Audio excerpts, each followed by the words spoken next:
Bismillahirrahmanirrahim. I'm Muhammad Asif Ghuman and today we'll discuss modifiers and pronoun. Let's start. Dear students, सबसे पहले हम modifiers को देखते हैं. Modifiers ऐसे words होते हैं जो किसी दूसरे words को modify करें. तो हमारे पास 4 modifiers हैं, जैसे adjective है, adverb है, dangling है और misplaced modifier है. तो 4 हमने modifiers को यहाँ पे देखना है. Adjective को, adverb को, dangling modifier, misplaced modifier. तो सबसे पहले हम एडजेक्टिव्स को देखते हैं. एडजेक्टिव ऐसा मॉडिफायर होता है जो नाउन और प्रोनाउन की मॉडिफिकेशन करता है या नाउन या प्रोनाउन को डिस्क्राइब करता है, उसकी क्वालिटी को डिस्क्राइब कर रहा होता है. तो और वो विच और व्हाट के आंसर में आने वाले वर्ड्स होते हैं. तो नाउन और प्रोनाउन को जो डिस्क्राइब करते हैं वो एडजेक्टिव्स होते हैं. तो एडजेक्टिव एट्रीब्यूटिव एडजेक्टिव होता है, प्रेडिकेटिव एडजेक्टिव्स होते हैं और पोस्ट पॉजिटिव होते हैं. एट्रीब्यूटिव जो नाउन से पहले यूज होता है, प्रेडिकेटिव जो बी फॉर्म के बाद या नाउन के बाद यूज होते हैं, और पोस्ट पॉजिटिव जो होते हैं ये भी नाउन के बाद होते हैं. जैसे गवर्नर जनरल, नॉर्मली एडजेक्टिव पहले यूज होता है लेकिन बाद में समटाइम यूज होता है नाउन के, तो उसे पोस्ट पॉजिटिव भी कहते हैं. फिर इसकी 3 डिग्रीज होती हैं, पॉजिटिव, कंपैरेटिव और सुपरलेटिव. पॉजिटिव डिग्री अगर हमारे पास वो एक नाउन हो, चूंकि एडजेक्टिव का रिलेशन नाउन और प्रोनाउन के साथ है, तो अगर हमारे पास एक नाउन होगा तो उसकी जो डिस्क्रिप्शन होगी वो पॉजिटिव डिग्री कहलाएगा. अगर 2 नाउन्स के दरमियान कंपैरिजन हो तो फिर कंपैरेटिव डिग्री होगी, और अगर 2 से ज्यादा नाउन को लेकर कंपैरिजन किया जाए तो सुपरलेटिव डिग्री यूज की जाएगी. तो इस तरह से 3 डिग्रीज हो गई, पॉजिटिव, कंपैरेटिव और सुपरलेटिव, अगर 1, 2 और मोर नाउन्स के अकॉर्डिंग इसको हम बनाते हैं.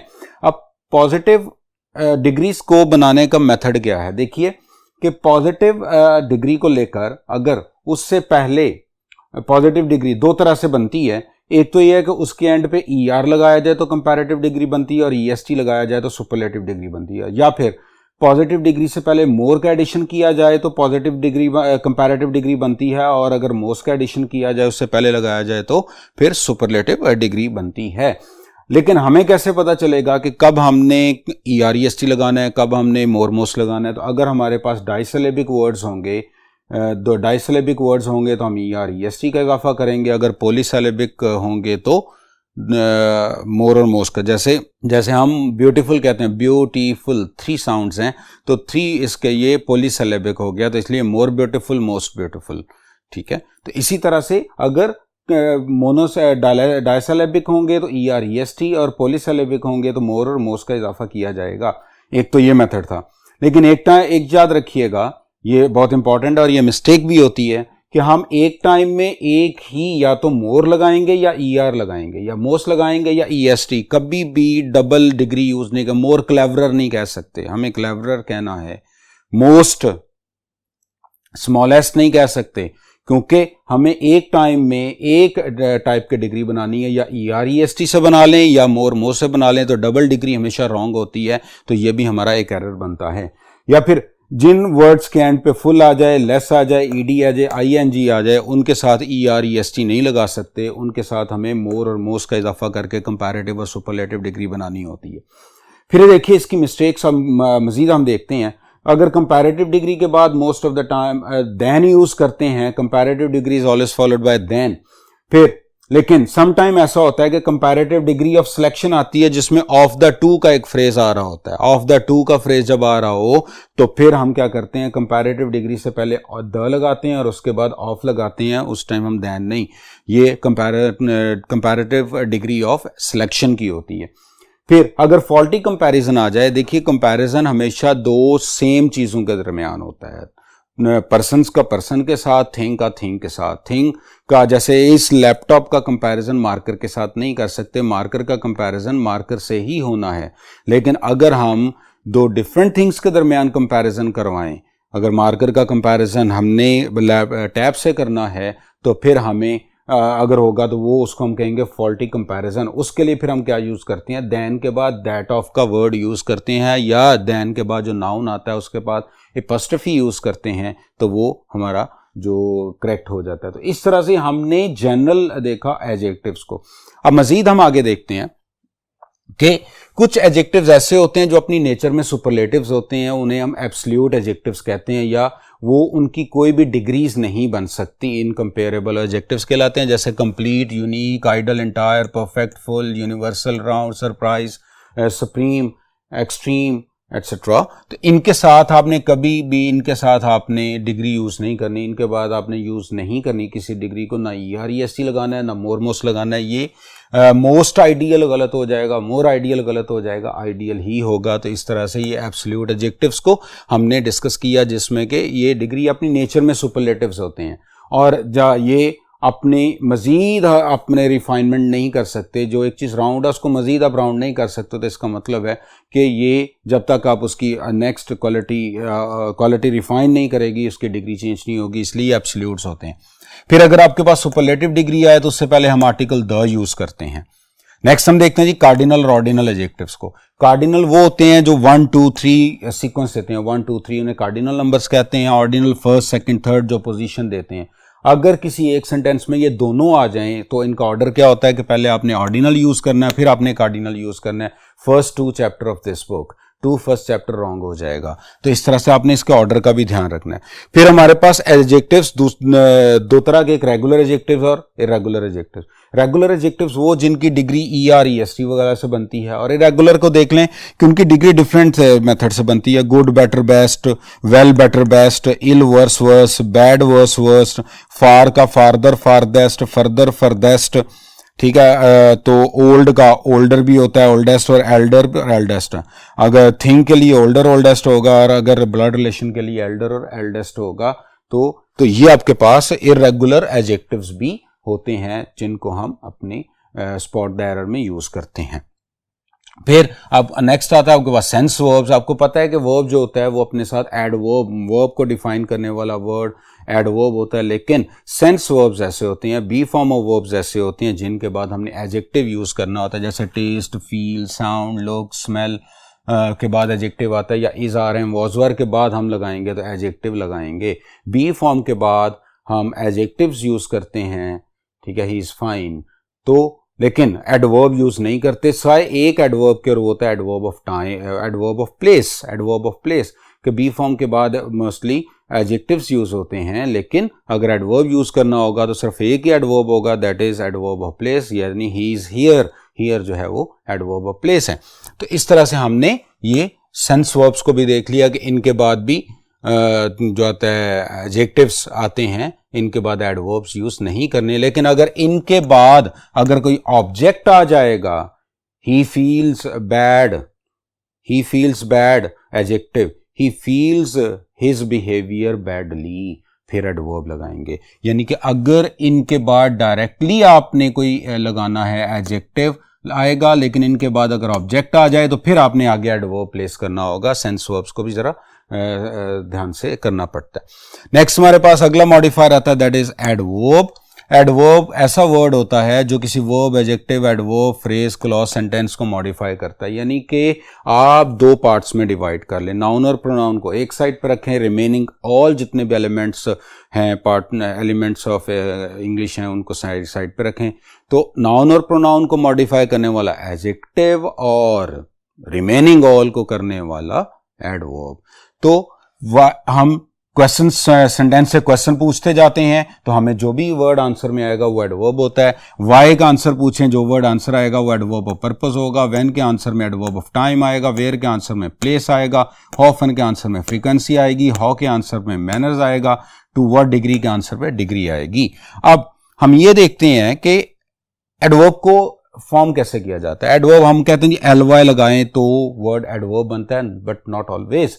हमने देखना है कि एलवाई किस पार्ट ऑफ स्पीच को लगाया गया। देखिए, एलवाई अगर नाउन के साथ अटैच करेंगे तो एडजेक्टिव बनेगा। एलवाई अगर हम एडजेक्टिव को लगाएंगे तो एडवर्ब बनेगा। जैसे देखिए, कावर्ड से कावर्डली, तो कावर्डली जो है वो एडजेक्टिव है, तो कावर्डली एडजेक्टिव है, कावर्ड नाउन है, तो नाउन को अगर लगाएं, लव से लवली, फ्रेंड से फ्रेंडली, तो ये आपके पास एडजेक्टिव्स बन रहे हैं।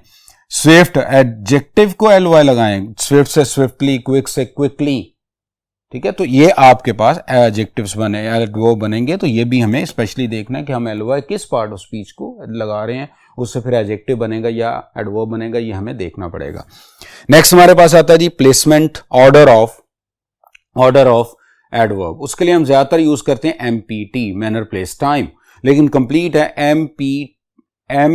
एमपीएफटीपी, मैनर प्लेस फ्रीक्वेंसी टाइम और पर्पस। जैसे जैसे टाइप आती जाएगी वैसे वैसे वो अपनी प्लेसमेंट को लेती जाएगी, लेकिन बेसिक है एमपीटी। वर्ब के बाद आए तो सबसे पहले मैनर, फिर प्लेस, फिर टाइम। मैनर, प्लेस, फिर टाइम। अगर ऑब्जेक्ट या तो ऑब्जेक्ट के बाद लगता है या वर्ब के बाद लगता है। मैनर, प्लेस, टाइम, सबसे पहले मैनर, फिर प्लेस, फिर टाइम, एमपीटी। लेकिन अगर फ्रीक्वेंसी आती है manner, place, frequency, time, manner, place, frequency, time. लेकिन आगे पर्पस भी आता है तो फिर मैनर, प्लेस, फ्रीक्वेंसी, टाइप और पर्पस। जैसे he swims, how quickly, manner आ गया। Where, in a pool. Frequency, कब, एवरी इवनिंग, कितनी मरतबा, एवरी इवनिंग, हर इवनिंग को, यानी कि उसकी फ्रीक्वेंसी है। फिर कब, बिफोर डस्क, बिफोर डस्क। क्यों, why, to keep in shape. यानी कि आप ये देखें कि ये एक ऑर्डर है, इसको रॉयल ऑर्डर ऑफ प्रोनाउन भी, रॉयल ऑर्डर ऑफ एडवर्ब कहते हैं, जिसमें हमने मैनर, प्लेस, फ्रीक्वेंसी, टाइम और पर्पस को हमने देखना होता है। तो हमने ये पूरा मैंने आपका ऑर्डर लिख दिया। इस ऑर्डर में एमपीटी बेसिक है, फ्रीक्वेंसी ना आए तो फिर एमपीटी होगा, और अगर फ्रीक्वेंसी है तो एमपीएफटी होगा, और फिर आगे पर्पस आ जाए तो एंड पे आपने यूज करना है। अब हम मजीद आगे देखते हैं जी स्टूडेंट्स। तो हमने डिस्कस किया रॉयल ऑर्डर ऑफ एडवर्ब को। अब हम मजीद अगर हम देखें तो हमारे पास अब कुछ इसकी जनरल मिस्टेक्स हैं। टू मच और मच टू का डिफरेंस अगर हम देखें तो टू मच के बाद नाउन आता है और मच टू के बाद एडजेक्टिव या एडवर्ब्स आ सकते हैं, तो इसलिए यह भी नोट कर लीजिए। इसके टू मच के बाद नाउन, मच टू के बाद एडजेक्टिव, एडवर्ब। अच्छा, गुड और वेल का डिफरेंस देख लें। गुड एडजेक्टिव है, वेल एडवर्ब है।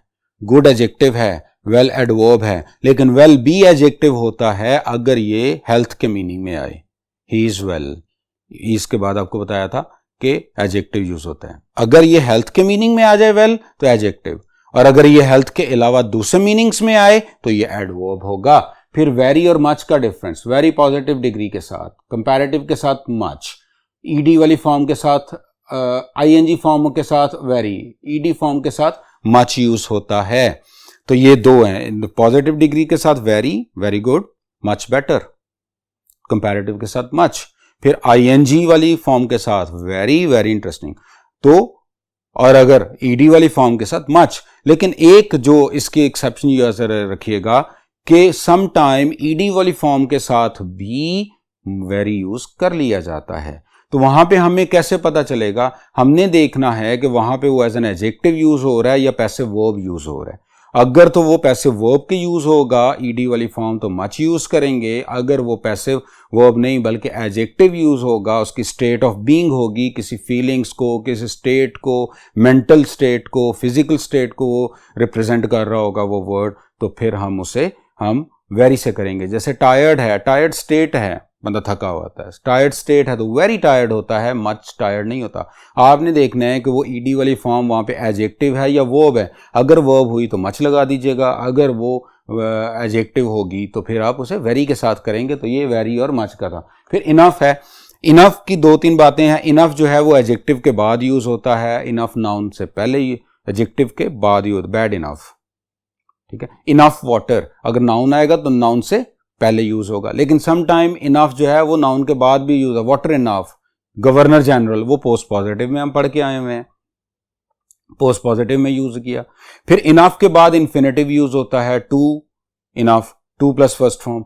फिर इनफ से पहले जो डिग्री यूज करते हैं वो पॉजिटिव डिग्री यूज करते हैं। ओल्डर इनफ नहीं होगा, ओल्ड इनफ होगा, यू आर ओल्ड इनफ। तो इसलिए ये तीन चार बातें जो है वो इनफ की याद रखिएगा। फिर हमारे पास आता है डेंगलिंग मॉडिफायर। डेंगलिंग मॉडिफायर में क्या होता है, ये सेंटेंस देखिएगा, वॉकिंग टू द मूवी। जब आपको इस तरह से सेंटेंस आ जाए तो जो पहला पार्ट होता है मॉडिफायर, जो होता है, जो मॉडिफायर होता है, जिस वर्ड को इसने मॉडिफाई करना होता है उसके साथ अटैच होना चाहिए। अगर उसके साथ अटैच है तो ये डेंगलिंग नहीं होगा, अगर अटैच नहीं है तो फिर ये डेंगलिंग करेंगे। जैसे देखें, आपने पूछना है वेदर, हमें पता करना है कि ये डेंगलिंग है कि नहीं है, ये डेंगलिंग है कि नहीं है, तो आप इसे हु का सवाल पूछें। Walking to the movies who, तो जो भी आंसर होना चाहिए वो कॉमा के फौरन बाद यहां पे होना चाहिए। अगर कॉमा के बाद वो नहीं है तो फिर ये डैंगलिंग है। अगर इसका आंसर कॉमा के फौरन बाद आ जाएगा तो फिर वो आंसर वो डैंगलिंग नहीं करेगा। देखिए कौन जा रहा है जी मूवीज देखने, वो है रोशान जा रहा है। तो अब इसका आंसर रोशान का वर्ड तो कॉमा के फौरन बाद यानी कि क्लाउड वाली जगह पे आना चाहिए था। सेंटेंस बोल रहा है कि क्लाउड मूवीज देखने जा रहा है, जबकि ये गलत है, ये टेक्निकली गलत है। तो इसलिए इसको हम कहते हैं डैंगलिंग मॉडिफायर। हमने सिर्फ इसको अरेंज करना है। आप सबसे इसको करेक्ट करने का मेथड क्या होता है कि फर्स्ट पार्ट को एज इट इज रहने दें, इसका आंसर जो भी वर्ड आएगा कॉमा के बाद लगा दें और रिमेनिंग सेंटेंस को अरेंज कर दें। एक्टिव तो पैसिव है, पैसिव है तो एक्टिव है। इस तरह देखिए walking to the movies who, Roshan जा रहा है, रोशान को लगाएं। Roshan was drenched by the cloud. Walking to the movies who, Roshan. तो हमने डैंगलिंग मॉडिफायर का बड़ा ही इजी होता है कि फर्स्ट पार्ट से क्वेश्चन हु पूछें, कॉमा के बाद अगर कोई पर्सन प्लेस पर्सन का नाम आ रहा है, जिस पर्सन ने वो एक्शन किया है तो फिर वो ठीक है, अगर नहीं किया तो फिर वो गलत हो जाएगा। आपने ये देखना है कि फर्स्ट पार्ट अगर सेम है तो आपने सेकंड पार्ट कॉमा के बाद देखना है पर्सन किस जगह पे लगा हुआ है, without apostrophe, without of preposition, सिर्फ पर्सन का नेम जहां पे आएगा वही आंसर होगा। तो ये आपके पास डैंगलिंग था। मिसप्लेस में क्या होता है कि जिस मॉडिफायर ने किसी एक नाउन को मॉडिफाई करना होता है लेकिन वो अटैच किसी दूसरे के साथ किया होता है। जैसे देखें on his way home Naim found a gold man's watch. अब यहां पे गोल्ड की वॉच है ना कि गोल्ड का मैन है। तो गोल्ड का मैन, ये जो गोल्ड, ये जो मॉडिफायर लगा हुआ है ये मिसप्लेस है। इसकी प्लेस ये नहीं थी, इसकी प्लेस यहां पे होनी चाहिए थी। तो क्या on his way home Naim found a man's gold watch, a man's gold watch. तो इसका मतलब क्या हुआ कि मिसप्लेस में क्या होता है कि जो मॉडिफायर होता है वो किसी दूसरे वर्ड के साथ रॉन्गली अटैच कर दिया जाता है और वो उसकी मॉडिफिकेशन शुरू करता है जो कि गलत होता है। तो इस तरह से हमने इसको देखा। अब आगे हम चलते हैं जी, हमारे पास सेकंड जो इसके बाद जो टॉपिक आता है दैट इज प्रोनाउन। प्रोनाउन आपको पता है कि जो नाउन की जगह पे यूज हो, नाउन को रिप्लेस कर दे, उसको प्रोनाउन कहते हैं। तीन इसके होते हैं, first person, second person, third person. First person जो बोलने वाला होता है, जो सुनने वाला सेकंड पर्सन होता है, जिसके बारे में गुफ्तगू की जाए वो थर्ड पर्सन होता है। आई वी फर्स्ट पर्सन है। Subjective case, objective case, possessive case. अगर इसको नॉमिनेटिव केस भी कहते हैं। सब्जेक्टिव केस में फर्स्ट पर्सन आई और वी होता है, सेकंड पर्सन यू होता है, third person he she it they होता है। अगर ये ऑब्जेक्ट की जगह पे यूज होगा तो आई का चेंज हो जाएगा मी में, वी अस में हो जाएगा, यू यू ही रहेगा, ही हिम में हो जाएगा, शी हर में हो जाएगा, इट इट रहेगा, दे देम में चेंज हो जाएगा ऑब्जेक्ट पे जाके। अगर इसने पोजेशन शो करनी है तो फर्स्ट पर्सन माई से पोजेशन शो करेगा या माइन से करेगा, आर से करेगा, आर से करेगा, वी। यू जो है यूअर और यूअर्स, ही जो है वो हिस से, शी ही हर और हर से, इट्स इट इट से, दे जो है वो देयर और देयर से। अब इनमें डिफरेंस क्या है देखिए, my, our, your, his, her, their, its, इनके बाद ऑलवेज यूज अ नाउन, इन्हें कहते हैं पोजेसिव एडजेक्टिव्स। ये विदाउट नाउन गलत होते हैं। लेकिन mine, ours, yours, hers, theirs, इनके बाद आपने नाउन यूज नहीं करना क्योंकि इन्हें पोजेसिव प्रोनाउंस कहते हैं। और आपको पता है कि पोजेसिव प्रोनाउन जो होते हैं वो नाउन के साथ यूज नहीं होते, नाउन की जगह पे यूज होते हैं। प्रोनाउन ने नाउन को वहां से हटा के उसकी जगह पे आना है, जबकि एडजेक्टिव ने नाउन के साथ अटैच हो जाना होता है। तो जब ये वाले आ जाएं तो नाउन अटैच करेंगे और ये आ जाए तो नाउन वहां से हटा देंगे, नाउन वहां पे बिल्कुल नहीं आएगा। फिर हमने देखना है कि लेट आ जाए, प्रपोजिशन आ जाए तो इनके बाद हम ऑब्जेक्टिव केस यूज करते हैं। लेकिन अगर बी फॉर्म आ जाए तो इसके बाद सब्जेक्टिव केस यूज किया जाता है। इट्स आई लिखने में फॉर्मली इट्स आई होगा, बोलने में इट्स मी भी बोलते हैं, वो हम बोलने की हद तक करते हैं। लेकिन इट्स आई होगा तो वो सब्जेक्टिव, बी के बाद सब्जेक्टिव केस और ऑब्जेक्ट लेट और प्रपोजिशन के बाद हम ऑब्जेक्टिव केस यूज करते हैं। अगर पोजेसिव और पोजेसिव केस जेरेंड आ जाए तो जेरेंड को पता है, हम वर्ब में पढ़ भी चुके हैं आईएनजी फॉर्म से पहले। जब हम जेरेंड लगाते हैं तो उससे पहले हम पोजेसिव केस यूज करेंगे क्योंकि जेरेंड बेसिकली नाउन होता है और नाउन से पहले आपको पता है पोजेसिव केस यूज होता है। तो ये भी इसकी एक मिस्टेक होती है। फिर देन आ जाए तो देन के बाद सब्जेक्टिव केस भी आ सकता है, ऑब्जेक्टिव केस भी आ सकता है। डिपेंड करता है कि हम कंपैरिजन किन का कर रहे हैं। अगर दो नॉमिनेटिव या सब्जेक्ट्स का कर रहे हैं तो फिर सब्जेक्टिव केस, अगर दो ऑब्जेक्ट्स को कंपेयर कर रहे हैं तो फिर ऑब्जेक्टिव केस लगाएंगे। फिर ऑर्डर में आप देख लीजिए जी, ऑर्डर में ये है कि अगर हमने देखना हो कि सेंटेंस की नेचर क्या है, अगर सेंटेंस की नेचर पॉजिटिव है तो फिर हम 2 3 1 को, और अगर हम नेगेटिव है तो उसका रिवर्स ऑर्डर लगा देते हैं 1 3 2 को, यानी कि ये हमारे पास एक जनरल ऑर्डर है। अगर गुड पर्पस के लिए अगर कोई सेंटेंस गुड पर्पस शो कर रहा है तो हम सेकंड पर्सन, थर्ड पर्सन और फर्स्ट पर्सन, और अगर हम नेगेटिव पर्पस की कोई सेंटेंस सेंस दे रहा है तो फिर उसका रिवर्स ऑर्डर लगा देंगे 1 3 और 2। नेक्स्ट हम पॉइंट के लिए हम आगे देखते हैं जी।